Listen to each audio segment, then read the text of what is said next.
Olá, meu nome é Victor Moraes Araújo e sou músico da Orquestra Filarmônica de Minas Gerais. Hoje estou aqui para falar sobre o meu instrumento. O nome dele é tão exótico quanto a sua aparência. Fagote. Não é pagode, é fagote. Pois é, como pode o fagote parecer tão distante das pessoas e ao mesmo tempo estar tão presente na vida delas? Digo isto porque passei a minha infância inteira ouvindo o som do fagote em diversos desenhos animados sem nem saber o seu nome. Só fui descobrir na ONG Músicos do Futuro depois dos 20 anos de idade. Bom, eu comecei a tocar fagote com 22 anos, nesta mesma ONG com a professora Roberta. Me formei na Faculdade Cantareira com o professor Fábio Cury e estudei no Instituto Bacarelli com o professor Ronaldo Pacheco.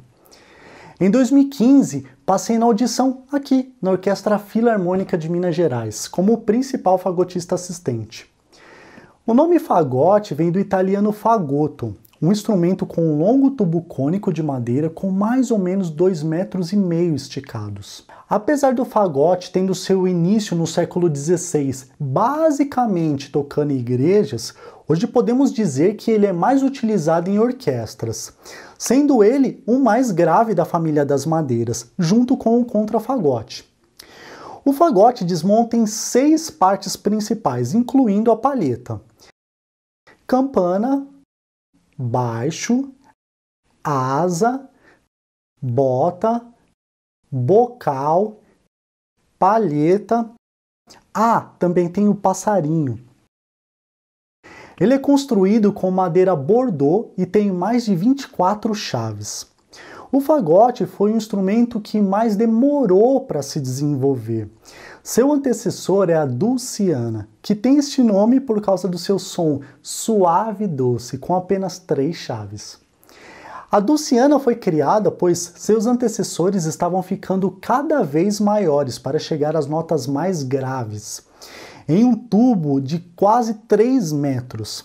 Então eles tiveram a ideia de fazer um instrumento com um formato em U, como se estivessem dobrando um instrumento ao meio. Foi assim que começou a evolução do fagote.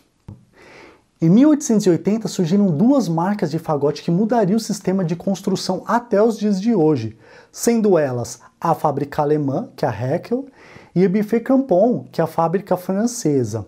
Foram 2 fábricas que fizeram história, pois a partir daí que a divisão entre o sistema alemão e o sistema francês surgiu como conhecemos nos dias de hoje.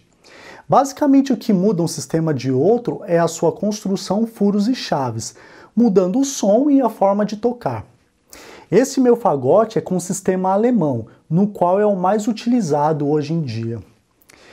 O que vou te mostrar agora é o que mais fascina as pessoas e os fagotistas. Na verdade, os fagotistas nem tanto, que é a palheta. A palheta de fagote chamamos de palheta dupla, pois tem 2 lâminas de bambu presa por 3 ou 4 arames, feito quase todo o processo à mão. Quando assopramos sem o instrumento, tem esse som aqui.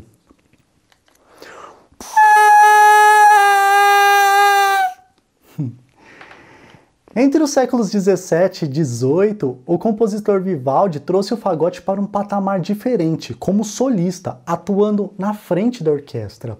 Ele escreveu mais de 30 concertos para fagote e orquestra, que são executados até os dias de hoje, sendo sempre um grande desafio para o solista. Depois de Vivaldi, outros compositores deram destaque para o fagote, sendo eles Mozart, Haydn e Beethoven. Mozart por causa do seu concerto para fagote e orquestra em si bemol maior e também por sua famosa abertura da ópera Bodas de Fígaro, que exige bastante do fagotista. Haydn por conta de suas diversas obras que necessitam de um bom staccato e Beethoven por causa do 4º movimento da sua 4ª sinfonia, com um solo extremamente virtuoso, e entre outros, claro. Antes de seguir com a sua história, gostaria de te fazer uma pergunta. Você já viu um naipe de fagotes dentro da orquestra? Se ainda não viu, não tem problema. Vou colocar uma imagem para você ver. O fagotista que fica no meio é o primeiro fagote, voz mais aguda e principal. Ao seu lado, o segundo fagote, voz mais grave e o apoio para a primeira voz harmonicamente. A maioria das obras necessitam apenas de 2 fagotes, mas não é uma regra, pois terão obras com 3 ou 4 fagotes, sem contar com o contrafagote, que é basicamente um fagote maior e naturalmente consegue tocar notas mais graves. Voltando ao fagote e seu repertório orquestral, vamos ir direto ao ano de 1888, quando o fagote teve ainda mais notoriedade com a criação da obra Sheherazade. A instrumentação rica e variada de Rimsky-Korsakov dava sonoridade ao timbre desse instrumento um relevo todo especial, pois até então ele era usado num tom mais cômico e grotesco. Vou tocar um pedacinho desse solo só para você perceber a magia dele.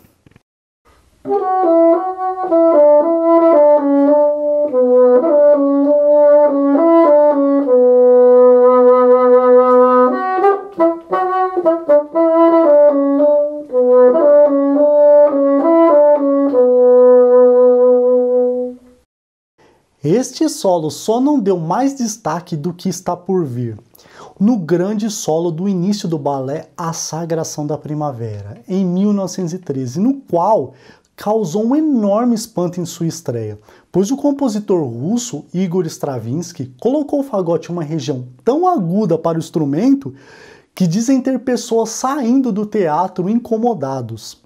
Podemos dizer que nenhum solo causa mais ansiedade no fagotista do que esse. Para você entender o que estou falando, essa é a primeira nota.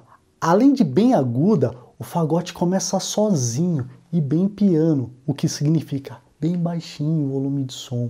Depois dessa saída, o solo, mesmo com sua complexidade, fica mais tranquilo para o músico. Mas a continuação da obra, por causa dos seus ritmos de dança bem quebrados que Stravinsky coloca, deixa a obra super interessante. Gostaria que você imaginasse a sensação do fagotista poucos momentos antes de tocar a primeira nota deste solo. Ok, você está atrás do palco com todos tocando ao mesmo tempo, aquecendo seus instrumentos. Toda a orquestra sabe o quanto este solo é difícil e estão apreensivos por você.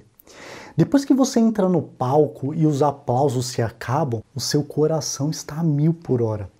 A boca seca e, consequentemente, a palheta também. Mas você se preparou para esse momento, pois apesar do nervosismo, você está onde sonhou desde quando começou a tocar fagote. E é isso que você tenta se convencer, pois na verdade sua vontade é de sair correndo dali.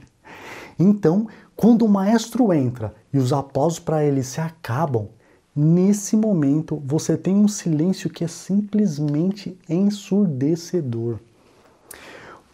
Pronto, o maestro deu o sinal para você começar e você ataca a nota. Nesse momento não tem muita percepção de ter saído bom ou não, mas agradece a todos os santos por ter saído essa nota no começo. A partir daí, é como se você tivesse pulado de paraquedas e ele se abriu, pois você já começa a desfrutar daquele momento. Quando termina o solo, uma explosão de sentimento, uma vontade de chorar, com uma vontade de sair gritando como Galvão Bueno, é tetra, sim, você conseguiu.